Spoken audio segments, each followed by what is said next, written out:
নমস্কার বন্ধুরা, আজকে তৈরি করছি আম দিয়ে মাছের ডিমের টক। 200 গ্রাম মাছের ডিম, একটা বড় আম, বেসন, রসুন, কাঁচা লঙ্কা, সর্ষে, শুকনো লঙ্কা, চিনি, একটু লঙ্কার গুঁড়ো, নুন আর হলুদ। এগুলো উপকরণ, সঙ্গে থাকুন, দেখতে থাকুন। আম কেটে নিলাম, রসুন লঙ্কা কেটে নিলাম। এখন তৈরি করব।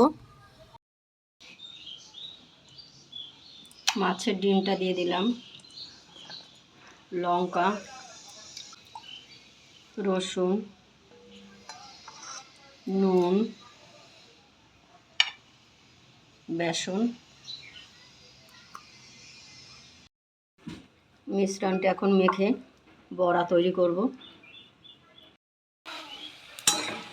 এই দেখুন, পুরো বড়াগুলো এখন ওলট পালট করে লাল লাল করে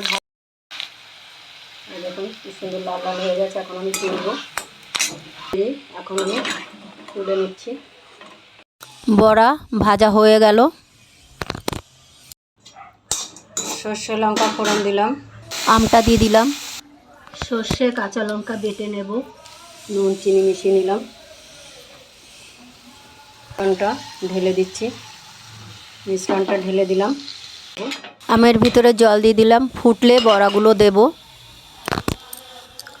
বড়াগুলো ঝোলে দিয়ে দিলাম,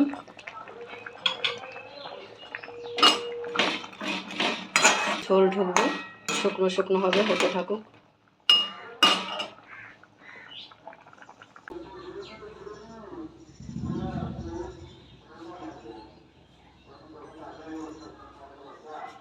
আজকে আমার রান্না তৈরি, আম দিয়ে মাছের ডিমের বড়া। দেখুন কত সুন্দর হয়েছে। একটু ঝোল রাখবেন, বড়াগুলো আস্তে আস্তে নরম হবে, তখন জলটা শুকিয়ে যাবে। এর জন্য একটু ঝোল রাখবেন, না হলে পরে খেতে পারবেন না। দেখুন কত সুন্দর হয়েছে। পরিবেশনের জন্য প্লেটে তুলে নিলাম। দেখুন কত সুন্দর হয়েছে। আম দিয়ে তৈরি করেছি মাছের ডিমের বড়া। বাড়িতে একবার তৈরি করে খাবেন। এটা তেঁতুল দিয়েও তৈরি করা যায়, গরমের সময় খুব সুন্দর খাদ্য।